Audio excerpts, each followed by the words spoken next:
Storm Publishing presents Destiny. Margot, second of the Dudley sisters.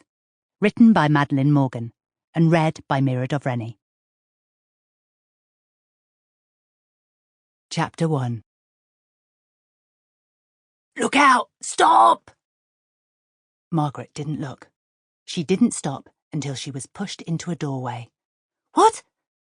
Was all she had time to say before her body slammed into the door. With the wind knocked out of her, Margaret gasped for breath. She struggled beneath the body of a man twice her size until she found a pocket of air and inhaled deeply.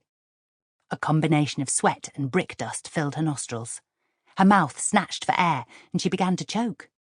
Her captor didn't relax his grip. He held her tightly as tiles from the roof of the once quaint Jardin Café on Maiden Lane in London's Covent Garden crashed onto the pavement where Margaret had been standing seconds before. The cracking, splintering sound of snapping slates gave way to a heavier, duller sound like rolling thunder. With a vice-like grip, the man shielding Margaret took hold of her wrist and threw himself at the door they were leaning on. The door groaned, and the wood splintered at the side of the antiquated brass keyhole, but it didn't give way.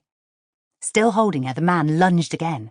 This time there was a loud crack, and the lock buckled beneath his powerful body. The door burst open, propelling Margaret through its gaping entrance, as the chimney from the cafe's roof crashed to the ground, missing them by inches. Frightened for her life, Margaret stumbled into the darkness, lost her footing, and slid bottom first down a flight of stone steps.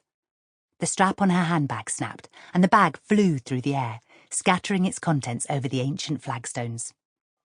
With the cardboard box of her gas mask digging into her ribs, Margaret came to a halt beneath a huge wooden cross. Dazed and bruised, she looked around. She could see by the beam of daylight shining into the small vestibule that she was in the entrance of a church. She could hardly believe her eyes. She had walked down Maiden Lane a dozen times before. She'd had tea in the cafe, bought postcards from the bookshop opposite to send home, but she had never seen a church. Now she was sitting at the bottom of a flight of steps, looking up at the soulful figure of Jesus Christ on the cross. Have you had enough of life, young woman? The burly workman bellowed from inside the door at the top of the steps. What do you mean? Margaret said, coughing and spluttering. That was a bloody stupid thing to do. You're the stupid one for pushing me down these stairs. I could have broken my neck. She put her hand up to shield her eyes and peered at him through swirling brick dust. Because the light was behind the man. Sample complete. Ready to continue?